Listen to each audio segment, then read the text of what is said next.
அனைவருக்கும் வணக்கம். தமிழரசன் முத்துசாமி சேனலை பொறுத்த வரைக்கும் நிறைய விடயங்களை பேசிக்கிட்டு இருக்கோம். அந்த வகையில் இன்றைக்கி மிக முக்கியமான ஒரு டாபிக் கிடச்சிருக்கு. அதாவது அதிமுக தன்னுடைய கூட்டணி கட்சியாக இருக்கக்கூடிய பாஜக, பாமக, அமமுக உள்ளிட்ட கட்சிகளுக்கு எத்தனை தொகுதிகள் அப்படிங்கிறத அறிவிச்சிருக்கிறாங்க. எம்ஜிஆர் மாளிகையில் அறிவிச்சிருக்கிறாங்க. ஒரே நாளில் அவ்வளவு பெரிய கூப்பிட்டு உட்கார வச்சு இவங்கவுங்களுக்கு இவ்வளவு தொகுதிகள் தான் அப்படிங்கிற மாதிரி சொல்லியிருக்கிறாப்புல எடப்பாடி அவர்கள்.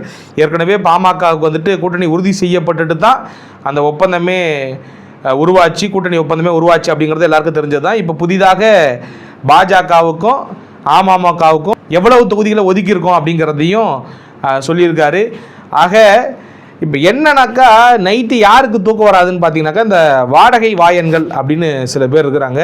ஒரு 50-100 பேர் இருக்கிறாங்க தமிழ்நாட்டை பொறுத்த வரைக்கும். தன்னுடைய வாடகைக்கு விட்டு குறிப்பிட்ட கட்சிக்கு எதிராக கட்டமைப்புகளை உருவாக்கி செல்வ செழிப்போடு வாழக்கூடிய ஆட்கள்னு சொல்லலாம். அவங்களுக்கு என்னன்னாக்கா தினந்தோறும் தீனி போடுறாங்கன்னு நினைக்கிறேன். எவ்வளவு தீனின்னு தெரில, அது பிஸ்கெட்டா இல்லை பணமா என்ன அப்படிங்கிறதா நமக்கு சரியாக புலப்படலை. ஆனாலும் பார்த்தீங்கன்னாக்கா அவங்களுக்கு இன்றைக்கி பயங்கர நெடுலான ஒரு நாள் நினைக்கிறேன். ஏன்னு கேட்டிங்கன்னாக்கா தொடர்ச்சியாக அவங்களுடைய வேலை என்னவாக இருந்ததுனாக்கா காலைல ஏஞ்சி பல்ல விளக்கிட்டு வெளியில் கிளம்புனாங்கனாக்கா நைட்டு தூங்க போகிற வரைக்கும் போகிற வர பார்க்குற எல்லா இடத்துலையும் பங்கேற்கிற எல்லா ஊடகங்கள்லையும் அவங்க பேசக்கூடிய விஷயம் என்னன்னாக்கா எடப்பாடி பலவீனமானவர். அப்படியே இன்னொரு விடயத்தையும் அதிமுக பலவீனமாயிடுச்சு. இந்த முறை பார்த்தீங்கன்னாக்கா பாஜக ஒட்டுமொத்த கண்ட்ரோலையும் கையில் எடுத்துக்கிட்டாங்க. என்டிஏ கூட்டணி தான், அது அதிமுக கூட்டணி கிடையாது. இதை சொல்ல மாட்டுறாங்க, அதை சொல்ல மாட்டுறாங்க. அந்த மூலையில் ஃபோட்டோவை காணும், இந்த மூலையில் ஃபோட்டோவை காணும். அதாவது அந்த நிகழ்ச்சி நடக்கக்கூடிய அந்த அரங்கில் அந்த மேடையில் வைக்கப்பட்டிருக்கக்கூடிய பேனரில் மிகப்பெரிய ஃபோட்டோ வச்சுருந்தா அதெல்லாம் அவங்களுக்கு பிரச்சனை கிடையாது. எங்கேயாவது ஏதாவது ஒரு இடத்துல வந்து சின்னதாக விடுபட்டு போயிடுச்சு அப்படின்னாக்கா அதை வச்சு ஒரு பிரச்சனையாகிறது, ஊடகங்களில் கட்டமைப்பு உருவாக்குறது, இப்படியாக தொடர்ச்சியாக செஞ்சுக்கிட்டே இருக்காங்க. அதில் மிக முக்கியமான ஒரு வேலையை செஞ்சாங்க.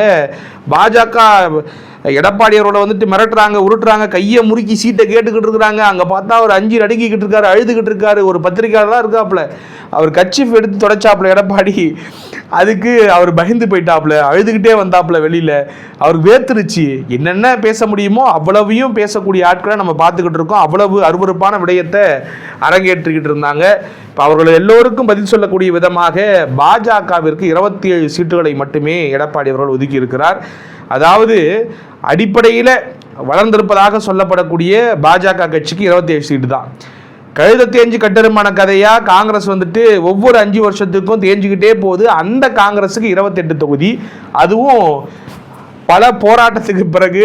அதாவது அடிச்சுக்கிட்டு நார்னாங்க கூட்டணியில் இருந்தாலும் 9 வருஷம் இன்டாக்ட் கூட்டணி. நாங்கள் வந்துட்டு இந்திய அலையன்ஸு, நாங்கள் வந்து ஒரு உயரிய நோக்கத்துக்காக கூட்டணி வச்சுருக்கிறோம் அப்படியெல்லாம் சொல்லிட்டு எவ்வளவு கேவலமாக தரம் தாழ்ந்து பேசிக்க முடியுமோ அந்த அளவுக்கு தரம் தாழ்ந்து பேசிக்கிட்டாங்க. உங்களால் தான் நாங்கள் வந்துட்டு கெட்ட பேர் எடுத்தோம், நாங்கள் ஆட்சி அதிகாரத்துக்கு வராதுக்கான காரணமே நீங்கள் அதிகாரத்தில் எங்களோட பங்கெடுத்தது தான்.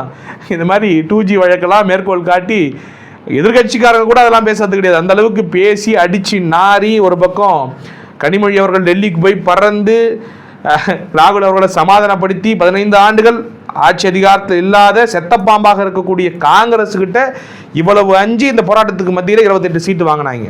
ஆனால் அதெல்லாம் வந்துட்டு சாமர்த்தியமா, அதெல்லாம் கடைசியாக வந்து கிளைமேக்ஸில் இப்படி ஒரு ஆக்ஷன் பண்ணிவிட்டு அது திமுகவுடைய சாமர்த்தியம்.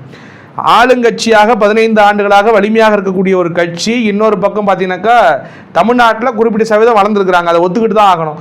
அதாவது இல்லாததை கண்ணை மூடிக்கிட்டு நம்ம ஒரு அரசியல் பண்ண முடியாது இல்லையா. 3% கட்சி, 2.25% கட்சி என்று சொல்லப்பட்ட கட்சி வந்து இன்றைக்கி வந்து 4 அல்லது 5% எட்டியிருக்கிறாங்க. காங்கிரஸை விட பெரிய கட்சியாக இன்றைக்கி பாஜக இருக்குங்கிறத யாரும் மறுக்க முடியாது. ஒவ்வொரு கட்சிக்காரனுக்கும் அவங்க கட்சி தான் ஆளணும். இப்போ அதிமுக காரனை பொறுத்த வரைக்கும் அதிமுக எல்லா மக்களுடைய அபிமானத்தையும் பெறணும் தான் அவனுக்கு ஆசை. 100% அதிமுக தான் இருக்கணும், ஒட்டுமொத்த தொகுதியும் அதிமுக தான் வரணும். அதே போல தான் திமுக காரனுக்கு, அதே போல தான் காங்கிரஸ்காரனுக்கு, அதே போல தான் பாஜக காரங்க. ஆனால் தேர்தல் அரசியல் அப்படின்னு வரும்போது யதார்த்தத்தை உணர்ந்து அரசியல் களமாட வேண்டிய கட்டாயம் இருக்குது. அந்த அடிப்படையில் அவர்கள் கொஞ்சம் பலத்தை எட்டியிருக்கிறாங்க. அந்த அடிப்படையில் தான் அதிமுக கூட்டணி வைக்குது. கடந்த முறை வழங்கின 20 சீட்டை விட கூடுதலாக வழங்க வேண்டிய கட்டாயம் ஏற்படுது. ஆனால் இவங்க சொன்ன மாதிரி 70-80 பாஜக தான் சீட்டையே பிரித்து கொடுக்க போகுது.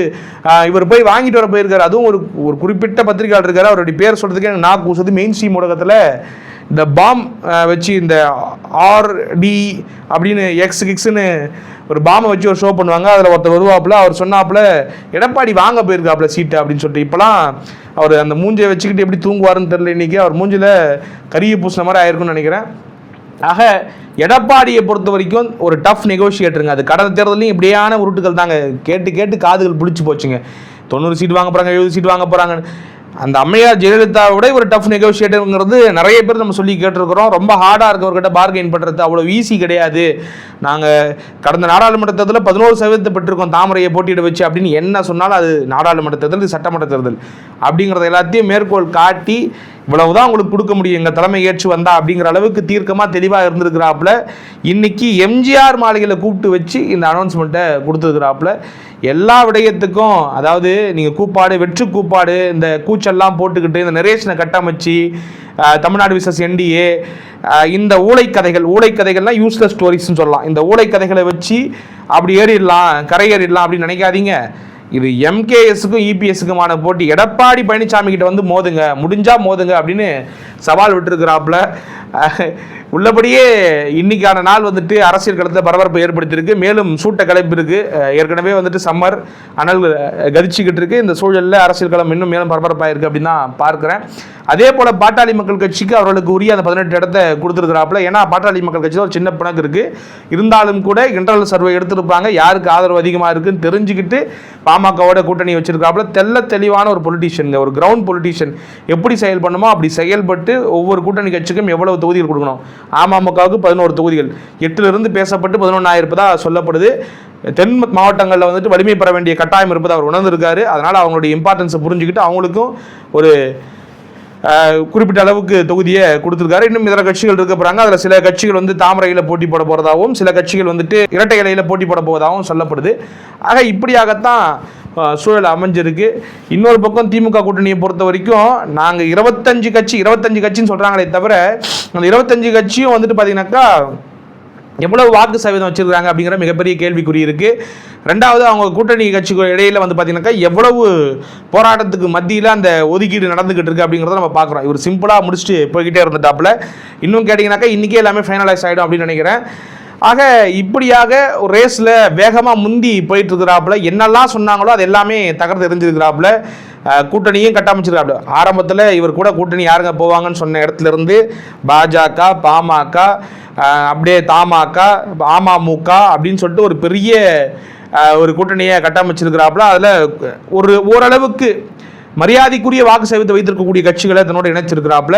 இன்னொரு பக்கம் அவங்க அந்த பழைய கூட்டணியை தொடர்றாங்க. இது இல்லாமல் டெஸ்பிரேஷனில் தேமுதிகவை முதற்கொண்டு இழுத்துக்கிட்டு இருக்கிறாங்க. 25-30 ஆகிறது கூட முயற்சி பண்ணுவாங்க.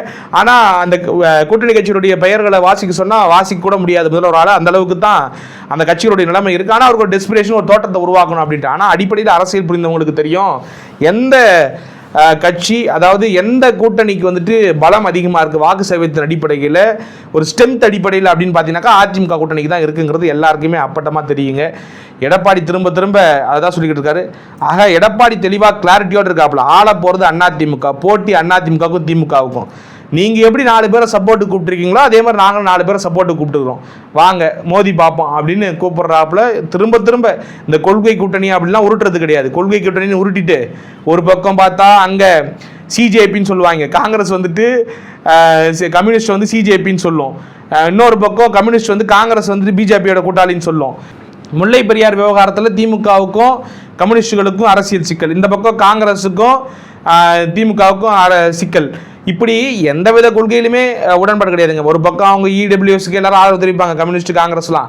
இவங்க இடபிள்யூசி ஏற்றுக்க மாட்டாங்க. இப்படி பல்வேறு விவகாரங்களில் முரண்பாடுகளுடைய மொத்த மூட்டையாக கூடாரமாக இருக்கக்கூடிய அவங்க எல்லாம் ஒன்றா சேர்ந்து அது கொள்கை கூட்டணின்னு காமெடி பண்ணிக்கிட்டு இருப்பாங்க. அந்த காமெடியெல்லாம் எடப்பாடி பண்ணுறதுக்கு தயாராக இல்லை. அவர் தெளிவாக ஒரு கோடு போட்டு சொல்கிறாப்புல, இது தேர்தலுக்கான கூட்டணி, தேர்தலில் திமுக விழுத்துறோம், அவ்வளோதான். ஆள போகிறது திமுகவா, அதற்கான இதுதான். மற்றபடி இந்த மாய வலைகளை எல்லாம் சுற்றி வீசிக்கிட்டு இந்த படம் காட்டிக்கிட்டு அந்த வேலையெல்லாம் நாங்கள் தயாராக இல்லைங்கன்னு தெளிவாக ட்ராக்கை போட்டு போய்கிட்டு இருக்கிறாப்புல. அதனால் ஒரு தனக்கு பலத்தை ஏற்படுத்தக்கூடிய ஒரு 4 பேரை கூட சேர்த்துக்கிட்டு போகிறாப்புல.